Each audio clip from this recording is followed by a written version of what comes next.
এই আপনারা কি শুরু করতে পারলাম না, এর মধ্যে বিড়ির টান, পাগল হয়ে গেছেন বিড়ির জন্য? হ্যাঁ, এটা কি নাটকের মঞ্চ মনে করছেন? মন চাইলে বসবেন, মন চাইলে উঠে যাবেন। এই প্যান্ডেলের দাম কত আপনার খবর আছে? আপনি বুঝেন কিছু? এতগুলো মানুষ যদি কোনো টাকাওয়ালা বসায় রাখতে চায় এই শীতের মধ্যে, কি পরিমাণ পেরেশানি আর ঘাম যাবে তার। এই মানুষগুলোকে এখানে আনার জন্য তার প্রথম কাজ হবে আসা যাওয়ার ফ্রি গাড়ি দেওয়া। আপনাকে ফ্রি গাড়ি দিছে কেউ? এরপরে আসার পরে বসার ব্যবস্থা থাকবে মাটি না ভিআইপি চেয়ার? কথা কন না কেন? এই বিছনার কোনো কোয়ালিটি আছে? কোনো বিয়ার অনুষ্ঠানে যদি এই বিছনা কেউ দেয়, কি পরিমাণ জুতার বাড়ি খাবে। হাসবেন না, এটা হাসির মঞ্চ না, এটা কান্নার প্যান্ডেল। যারা হাসবেন আমি মনে করব তাদের শরম কম, লজ্জা কম। ১৫০০ বছর আগে রসুল বলে গেছেন, লা ঈমানা লিমান লা হায়া আলা, যাদের লজ্জা নাই ওদের ঈমান নাই। এটা কান্নার প্যান্ডেল। আমি একটা কথাও হাসির বলি না, যা বলি হিসাব করলে কান্না দরকার, মাথা নত করা দরকার। হাসেন কেন? নাম্বার ৩, দুনিয়ার টাকাওয়ালারা এই মানুষগুলো এখানে বসাইয়া রাখলেই হতো না, ফাঁকে ফাঁকে নাস্তা দিতে হতো, না হয় চেয়ারের বাড়ি। আপনাদের নাস্তা দিছে? দিবে? দিবে না। নাম্বার ৪, এই মানুষগুলোকে নিয়ন্ত্রণ করার জন্য কি পরিমাণ পুলিশ লাগতো? আছে কোনো পুলিশ?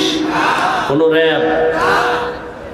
তাহলে একটু মাথা আল্লাহ যাদের জ্ঞান দিছে, কপাল পড়ে নাই এখনো, একটু চিন্তা করেন তো, যে শীতের ভিতরে এই মানুষগুলো পায়ে হেঁটে বা ভাড়া দিয়ে আসছে, বসার বিছানা ভালো না, কে ভিআইপি কে নন ভিআইপি, কে আলেম কে মূর্খ, কে ধনী কে গরিব, কে ছোট কে বড়, সব একাকার হয়ে বসে গেছে। ময়লা বিছানা, এটার মধ্যে ময়লার হিসাব নাই। এত পরিমাণ থার্ড ক্লাসের বিছানা, কোনো কষ্ট কারো অন্তরে নাই। নিয়ন্ত্রণের জন্য কোনো পুলিশ নাই, একটা মানুষ কোনো আওয়াজ দেয় না, চুপ করে সব বসে আছে। আপনি এটাকে তামাশা মনে করেছেন? চালাকি সব জায়গায় চলে না, সাবধান। মানুষ ভালো হইতে বহু সময় লাগে, কপাল ফুটতে 1 সেকেন্ড লাগে না। মেজাজ দেখাইবেন মা বাবার সাথে না, কোনো ছাত্র শিক্ষকের সাথে মেজাজ দেখানো এটা বাহাদুরি না, এটা বেয়াদবি। সব জায়গায় চালাকি চলে না। এবার শুনেন আখের, এটা তো নগদ দেখাই দিলাম, নগদ কি এই মজলিসটা দামি। এবার আখেরাতের লাইনে কি দামি, এটা হলো এখন গাইবি, বলা যাবে, দেখানো যাবে না। সেটা কি? এই মজলিসটা যতক্ষণ চলবে ততক্ষণ আল্লাহর রহমত অবতীর্ণ হবে। এইরকম একটা মজলিস আল্লাহ আরশে আজিমের মধ্যে ফেরেশতাদের দিয়ে মিলাইছেন।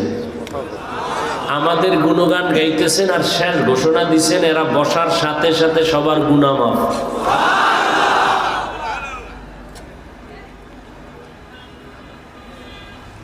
অতএব ডিস্টার্ব করবেন না। উঠা বসা করলে আমি হাত দুইটা উপরে উঠাইয়া দোয়া করে চলে যাব। আমারও মাথার মধ্যে পেরেশানি আছে। শুক্রবার মাদ্রাসার মাহফিল ঢাকাতে, আল্লাহ পাক কামিয়াবির সাথে কবুল করেন।